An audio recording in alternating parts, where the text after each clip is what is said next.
All right, let's get right into it. Welcome to the Explainer. Today, we are stepping straight into the locker room. I want you to imagine, just for a few minutes, that I'm your motivational coach and you are the elite athlete in training. We're unpacking a masterclass in mental toughness today, an explainer of a source text playbook that literally strips away every single excuse you've ever made. We are breaking down exactly what it takes to stop being comfortable, stop complaining about your circumstances, and start actually earning your keep. Now, if you're looking for a pat on the back today, well, you're in the wrong place. But if you want to understand the true architecture of relentless hard work and what it takes to push through adversity, then lock in. Let's dive into the game tape. The source material hits us with this stark reality right out of the gate. I didn't sign up to be comfortable. I signed up to work and earn my keep. Look, it hurts, it stings, and yeah, it's going to make you a little uncomfortable. But comfort was never the agreement. As an athlete in the game of life, you've got to demand more from yourself. We aren't here to just coast by.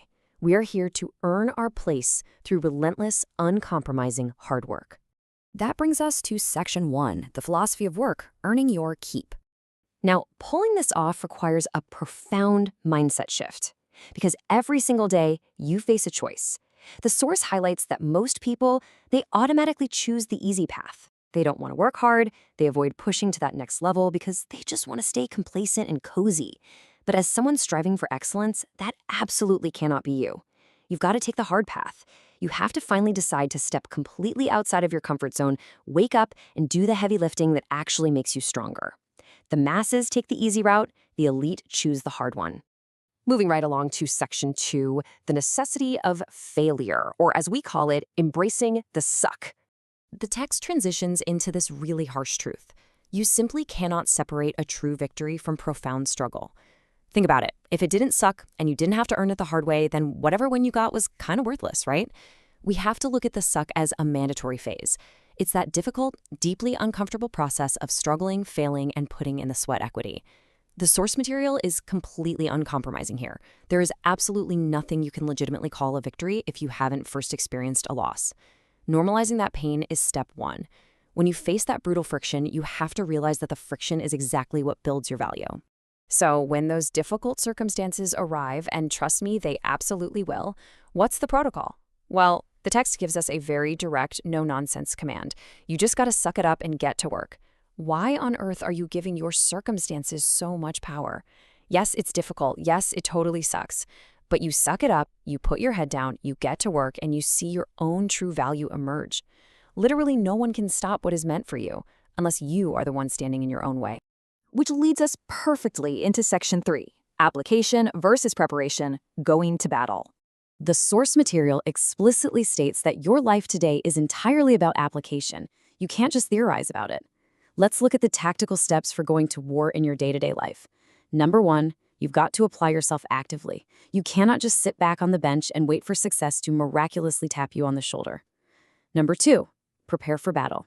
And number 3, build the characteristics needed to push through the hard times. Listen, if you aren't putting in the prep work for the daily battle, you're going to get blindsided. And when those inevitable hard times hit, you will completely lack the grit required to survive them. So I want you to answer this honestly right now. Who is actually standing in your way? The source delivers a massive dose of accountability here.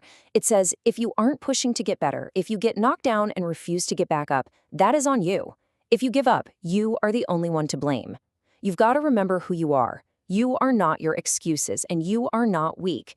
If things are blocking your path, it's usually because you're giving them permission to stay there. All right, time for Section 4, a major reality check, the alarm clock illusion. We seriously need to talk about these mundane, everyday excuses. Oh man, I slept through my alarm clock. We hear this every single day, right? Did you know the average person spends over 3.5 months of their life just hitting the snooze button?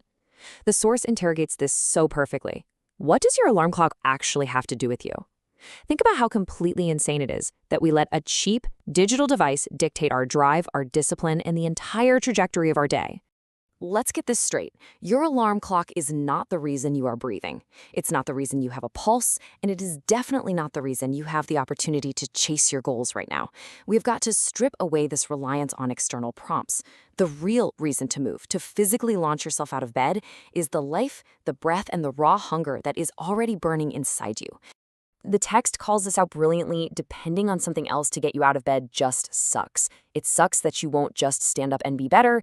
It sucks that you keep settling for excuses. If you're just going to coast and do nothing with your potential, why even pretend?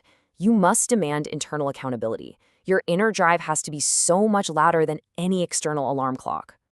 And that's exactly what Section 5 is about. Extraordinary standards, the extra mile. Now we elevate the standard. As an athlete in training, you have to completely, totally reject the idea of being just okay. The source asks us a brilliant rhetorical question. Why would you just want to be ordinary? What is wrong with being extraordinary?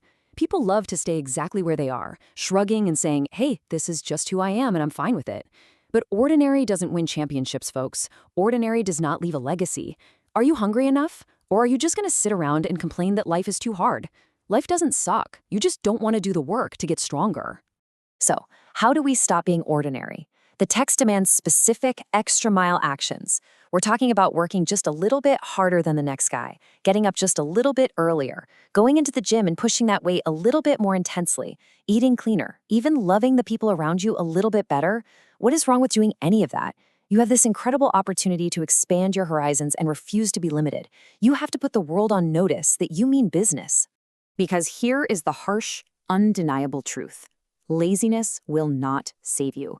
If you dodge the hard work, if you refuse to struggle, and you refuse to commit, you are basically asking for an unearned, empty existence.